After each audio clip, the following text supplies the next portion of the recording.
Hi friends, welcome back to GP vlog. எல்லாரும் எப்படி இருக்கீங்க? டுடே ரெசிபி வந்து நம்ம பாட்டி காலத்தில் எள்ளு துவையல் எப்படி செய்வாங்கன்னு தானே பார்க்க போகிறோம். ஸோ வாங்க பார்க்கலாம். எள்ளு துவையல் எப்படி செய்யலான்னு பார்க்கலாம். நான் ஒரு 50 கிராம் இருக்கிற மாதிரி எள்ளு எடுத்துக்கிட்டேன். அது பேனில் லைட்டாக ரோஸ்டட் பண்ணிக்கிட்டேன். லைட்டாக ஃப்ரை பண்ணி எடுத்தால் போதும். 50 கிராம் எள்ளை லைட்டாக டோஸ்ட் பண்ணிக்கோங்க, அவ்வளோதான். அப்புறம் 2 காஞ்ச மிளகாய் எடுத்து டைரெக்டாக அடுப்பில் வந்து சுட்டு எடுத்துக்கலாம். லைட்டாக சுட்டு எடுத்தால் போதும். 2 காஞ்ச மிளகாய், அவ்வளோதான். இப்போது கொஞ்சம் தேங்காய், 2 காஞ்ச மிளகாய், கொஞ்சம் சின்ன வெங்காயம், அப்புறம் கொஞ்சம் புளி எடுத்திருக்கேன். 50 கிராம் அளவு எள்ளு எடுத்திருக்கேன்.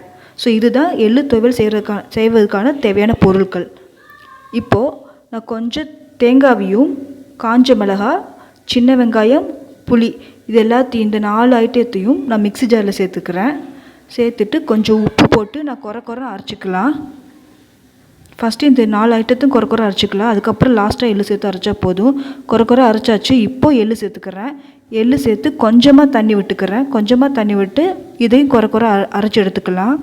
ரொம்ப ஈஸியான ரெசிபி இது. வந்து நம்ம பாட்டி காலத்துலனா இதுதான் செய்வாங்க. அவ்வளோதான், அரைச்சி எடுத்தாச்சு. ரொம்ப சிம்பிள் ரெசிபி இது. தயிர் சாதத்துக்கு சாப்பிட்லாம், இல்லைனா டேரெக்டாகவே ரைஸில் மிக்ஸ் பண்ணி கூட சாப்பிட்லாம். நீங்களும் செஞ்சு பாருங்கள் இந்த ரெசிப்பியை. மறக்காமல் நம்ம சேனலை சப்ஸ்கிரைப் பண்ணுங்கள். கூடவே பெல் ஐக்கானை கிளிக் பண்ணுங்கள். லைக் பண்ணுங்கள், ஷேர் பண்ணுங்கள். நெக்ஸ்ட் வீடியோவில் பார்க்கலாம். பாய்.